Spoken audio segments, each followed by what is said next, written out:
മുഖ്യമന്ത്രിയെ വിമർശിച്ച് വാർത്തയിട്ടു. മുതിർന്ന മാധ്യമപ്രവർത്തകയെ വീട് വളഞ്ഞ് അറസ്റ്റ് ചെയ്ത് പോലീസ്.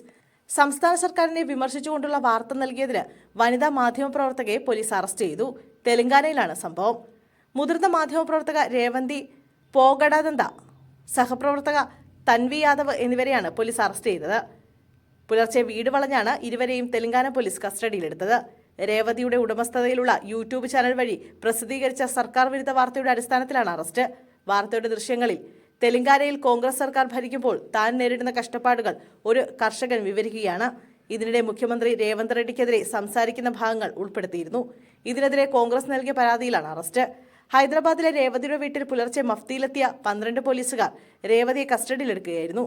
രേവതിയുടെയും ഭർത്താവിന്റെയും ഗാഡ്ജറ്റുകളും സംഘം പിടിച്ചെടുത്തു. യൂട്യൂബ് ചാനലിന്റെ ഓഫീസും പോലീസ് പൂട്ടി സീൽ ചെയ്തു.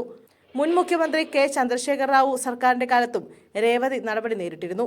സംഭവത്തിൽ തെലങ്കാനയിൽ രേവന്ത് റെഡ്ഡി സർക്കാരിനെതിരെ പ്രതിപക്ഷമായ BRSഉം YSR കോൺഗ്രസും രംഗത്തെത്തി. സർക്കാരിനെ വിമർശിച്ചതിന് മാധ്യമപ്രവർത്തകയെ പുലർച്ചെ വീട് വളഞ്ഞ് അറസ്റ്റ് ചെയ്തത് അടിയന്തരാവസ്ഥയുടെ സാഹചര്യം ഓർമ്മിപ്പിക്കുന്നതാണ്. സർക്കാർ നടപടി മാധ്യമ സ്വാതന്ത്ര്യത്തിന് നേർക്കുള്ള കടന്നാക്രമണമാണ്. ഇതാണോ രാഹുൽ ഗാന്ധി പറയുന്ന ഭരണഘടനാപരമായ ഭരണമെന്നും BRS working president KT Rama Rao ചോദിച്ചു.